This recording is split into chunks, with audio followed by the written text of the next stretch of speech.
इतिहास में वीरता, शौर्य, त्याग, पराक्रम और दृढ़ प्रण के लिए किसी का नाम यदि अमर है तो वह है महाराणा प्रताप, जिन्होंने मुगल बादशाह अकबर की अधीनता स्वीकार नहीं की थी और कई सालों तक संघर्ष किया था।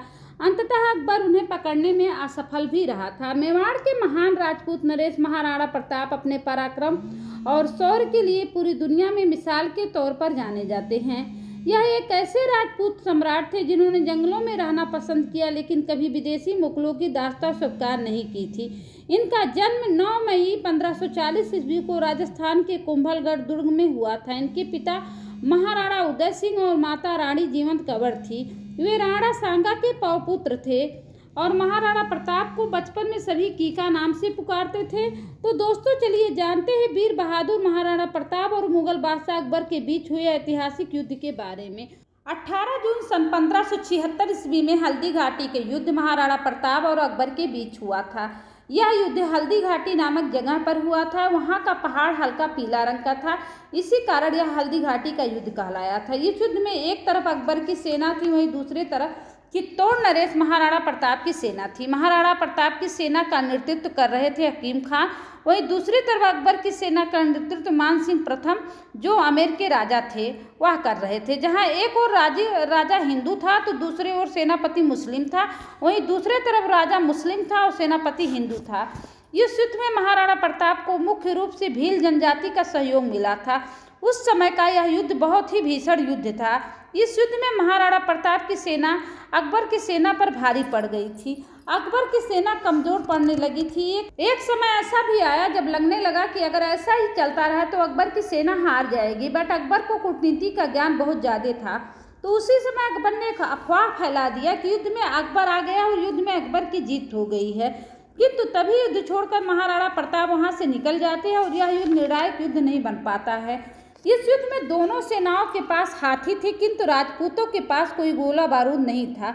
महाराणा प्रताप को जब लड़ाई का ज्वार मुगलों की ओर झुकते दिखने लगा, तब महाराणा प्रताप खुद को भी तीर और भाले से घायल पाया और यह महसूस करते हुए कि अब हार निश्चित है, तो बिंद्रा झलना ने खुद को राणा होने का दावा करते हुए मैदान में टिका रहा और घायल अवस्था में महाराणा प्रताप 1800 सैनिक के साथ वहां से भागने में सफल रहे। इस युद्ध में मेवाड़ की सेना की 16,000 सैनिक मारे गए थे, जबकि 3500 सैनिक घायल हुए थे। वहीं मुगलों की सेना करीब 50,000 सैनिक मारे गए थे और 3500 सैनिक घायल हुए थे। इस युद्ध में निर्णायक विजय किसी को हासिल नहीं हो सकी थी। यह युद्ध बनास नदी के किनारे हुआ था।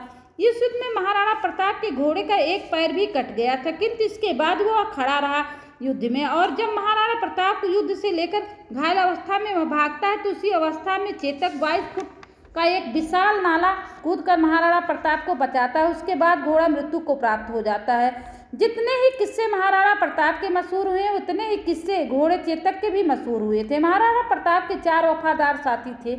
एक मुस्लिम थे, 3 हिंदू थे, हकीम खां, झाला मान सिंह, राजा पुरजा, महामंसा। महाराणा प्रताप के सेनापति हकीम खान जो काबुल के पठान थे। इस युद्ध में हकीम खान का सर कलम हो जाता है, किंतु तब भी वह काफी दूर तक युद्ध करता रहता है। जब वह जमीन पर गिरता है तब भी उसके हाथ से तलवार अलग नहीं होता है। इतिहास में कहा जाता है कि उसी तलवार के साथ उनको दफन कर दिया गया था। इस युद्ध में भागने के बाद महाराणा प्रताप जंगल भटकते हैं, यहाँ तक कि घास की रोटियां भी उन्हें खानी पड़ती है, किंतु वह अकबर के सामने कभी सर नहीं झुकाते। हिंदुस्तान में कभी वही एक राजा थे जिसने अपनी जाति का गौरव बनाए रखा था। आखिरकार युद्ध और शिकार के दौरान लगी चोट की वजह से 29 जनवरी 1547 को उनकी मृत्यु हो गई थी। आज के वीडियो में बस इतना है। आगे मिलूंगी नेक्स्ट वीडियो में। Thanks for watching.